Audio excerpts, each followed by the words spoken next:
Last video में मैंने बात की थी इकोलॉजिकल सक्सेशन के बारे में। आज मैं बात करने वाला हूँ स्टेजेस ऑफ इकोलॉजिकल सक्सेशन। चलिए आगे बढ़ते हैं। अगर आपने अभी तक हमारा चैनल सब्सक्राइब नहीं किया हो तो इसे अभी का भी सब्सक्राइब करें। आगे बढ़ते हैं तो पहले हम समझ लेते हैं कौन कौन सी स्टेजेस होती हैं, इसके बाद डिटेल में जानेंगे हर एक स्टेज के बारे में।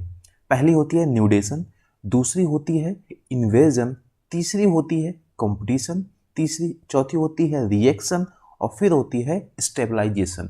ये 5 स्टेजेस होती हैं, लेकिन इनमें कुछ सब स्टेजेस भी होती हैं, वो भी हम जानेंगे। लेकिन ये आप जो एक क्रम है, ठीक है ना, वो याद रखिएगा कि किसके बाद क्या आएगी। ऐसा नहीं है कि कंपटीशन पहले आ जाए और न्यूडेशन बाद में आए, ऐसा नहीं होगा। तो यह आप याद रखिएगा। अब हम आगे बढ़ते हैं, एक एक स्टेज को जानेंगे।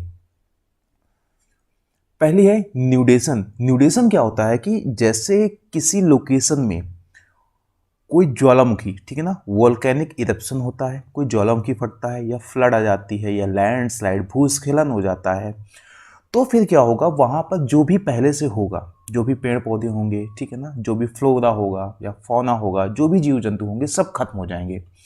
तो वहाँ पर एक फ्रेश, एक नई रॉक, नई चट्टान सामने आएगी, ठीक है ना, तो उसको बोलेंगे न्यूडेशन।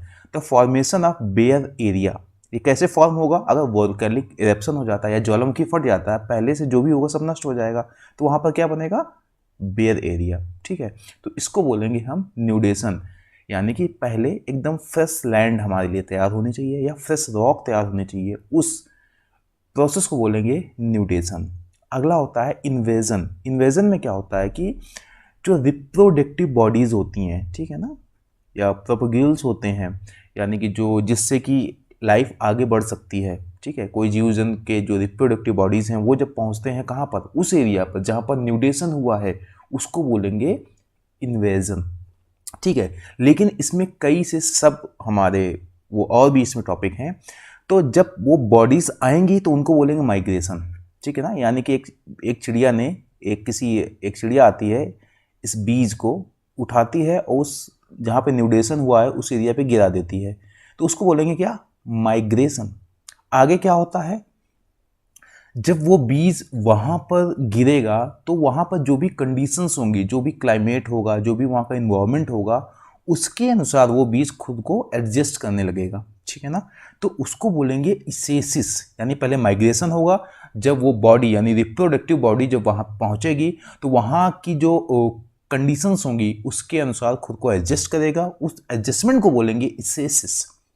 इसके बाद आता है जब वो जो बॉडी होगी वहाँ के अनुसार एडजस्ट कर जाएगी, तब वो रिप्रोडक्शन स्टार्ट करेगी, multiplied by, then the individual species are multiplied by reproduction, ठीक है ना, यानी मल्टीप्लाई करती चली जाएगी और इस प्रोसेस को बोलेंगे एग्रीगेशन, ठीक है ना। यानी इन्वेजन के अंदर 3 स्टेप हैं, माइग्रेशन, इसेसिस और एग्रीगेशन। माइग्रेशन में बॉडी आती है, इसेसिस में क्या होता है, वहाँ की जो कंडीशंस होती हैं उसके अनुसार खुद को एडजस्ट करती है, जब एडजस्ट हो जाता है तो फिर अगला काम होता है मल्टीप्लाई करने लगती है, तो उसको बोलेंगे एग्रीगेशन। आगे बढ़ते हैं, अगला स्टेप होता है हमारा कंपटीशन। देखो कंपटीशन में क्या होगा, क्या एक तरीके की बॉडी आएगी? नहीं, अलग अलग तरीके की स्पीसीज वहाँ पर पहुँचेंगी। तो फिर क्या होगा, वहाँ फूड भी बहुत ही लिमिटेड होगा, स्पेस भी लिमिटेड होगा और भी जो रिसोर्सेज हैं वो लिमिटेड होंगे।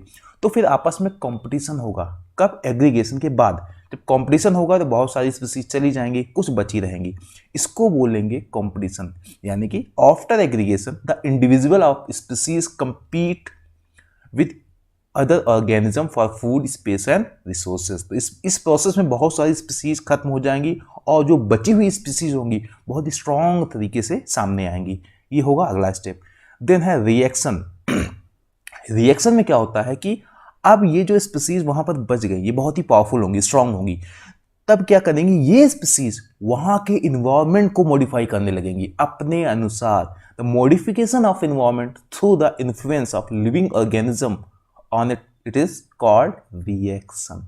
समझ गए ना, कि जो स्पीसीज बचेंगी वो अपने अनुसार वहां के इन्वायरमेंट को बनाने में हेल्प करेंगी या मॉडिफाई करेंगी, इसको बोलेंगे रिएक्शन। रिएक्शन के बाद हमारा है स्टेबलाइजेशन। स्टेबलाइजेशन फाइनल स्टेज होती है, जब पूरा इन्वायरमेंट अपने अनुसार ढाल लिया तो फिर क्या होगा, वो जो स्पीसीज होंगी अपना मैक्सिमम तरीके से ग्रो करेंगी, यानी कि क्लाइमेक्स कम्युनिटी वहाँ पर आएगी। The stage at which the final और क्लाइमेक्स कम्युनिटी बिकम्स मोर और less stabilise for a longer time, ठीक है ना। कुछ इतना ही समझ लीजिए कि जो अब धीरे धीरे जो भी वहाँ पर रिप्रोडक्टिव बॉडीज थी या जो भी स्पीसीज थी वो अपने मैक्सिमम ग्रोथ पर होंगी, ठीक है ना। और वहाँ पर क्या आएगी, क्लाइमेक्स कम्युनिटी। आपसे एक रिक्वेस्ट है, अगर आप ये वीडियो देख रहे हैं तो इससे पहले मैंने एक वीडियो बनाया है इकोलॉजिकल सक्सेशन पर, पहले वो समझ लें फिर आप इसको समझिए।